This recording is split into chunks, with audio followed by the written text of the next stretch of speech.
The number one question I get asked is how to get rich. And I think people need to understand some things about making money. And the first thing is that everything that you were told when you were young is now wrong. Everyone was told you will go, you work hard, you put money in a savings account, you buy a property, when you buy one, then you buy another. I'm not saying this can't work, but I'm saying for the average person working an average job, saving up to buy a house and then try and rent that house, then save up to buy another house, you're gonna die. The second thing is the way I found one of the most important ways to generate wealth, and Andy will probably agree with this, is to have attention. We live in an attention economy now. So the economy itself is about attention. If you have a large YouTube channel where you have the ability to capture people's attention, or you have influence, if people respect you, you have the ability to make money. I don't think there's anything wrong with being committed to a woman if it makes you happy. I don't think there's anything wrong with being committed to a woman. I'm not saying you have to be a cheater to be a man. I'm not saying you have to have women to be a man. You should do whatever makes you happy as an individual. Having one woman and being committed to her makes you happy, good.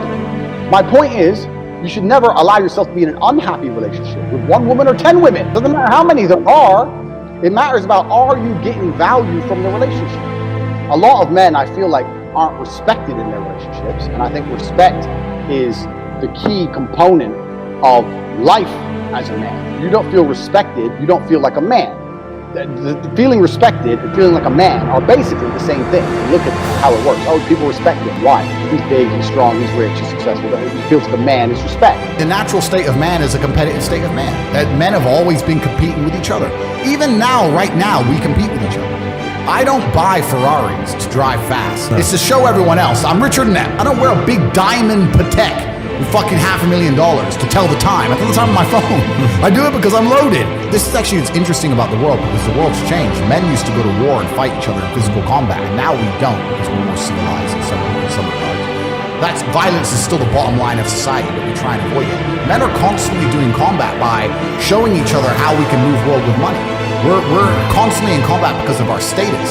99% of what men do is for status. We want to be in good shape for status. We want the fast car for status. We want the nice house for status. We want the diamond watch. We want the hot girl. This is all for our status. Look at me. I'm the big dog. This is how we compete with each other.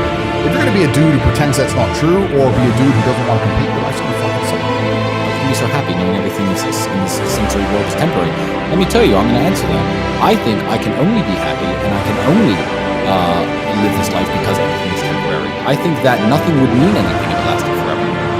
You know, hanging out with my brother is wonderful. If I had to do it for infinity years, it would lose its magic. Everything is beautiful because it happens only a limited number of times. Scarcity adds value, and that's exactly the same with experiences and life experiences when it comes from whether it's winning kickboxing fights, which I will now never do again because I'm officially retired, to raising your kids, spending time with your brother, going out, having fun, driving your supercars.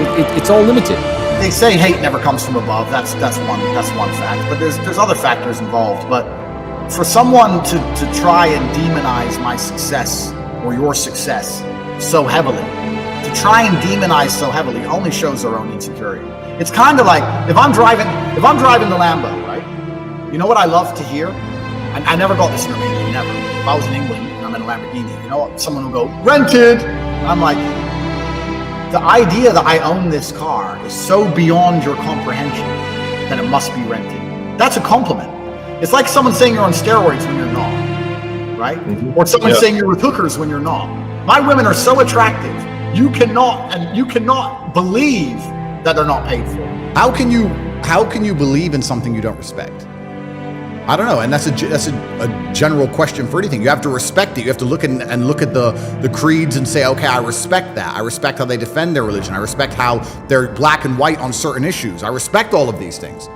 Also, it's kind of interesting because if you want to measure the success of a religion, you can measure it in regards to how many people follow it, or like you just said in the UK, or how fast it's growing. But I think the number one measure of success for a religion is how well it preserves the sanctity of a society. I think that if you want to say, is this a successful religion?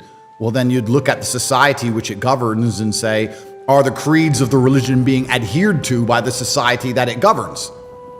I would argue that most Islamic countries have an Islamic feel. I would argue you'd avoid a lot of the LGBT garbage. You'll avoid a lot of the woke insanity. You'll avoid a lot of the feminism, which has destroyed the West, and all these things, because Islam is being adhered to and it's keeping the society functioning. Do I go to Christian countries and feel like Christianity is preserving them? Not really.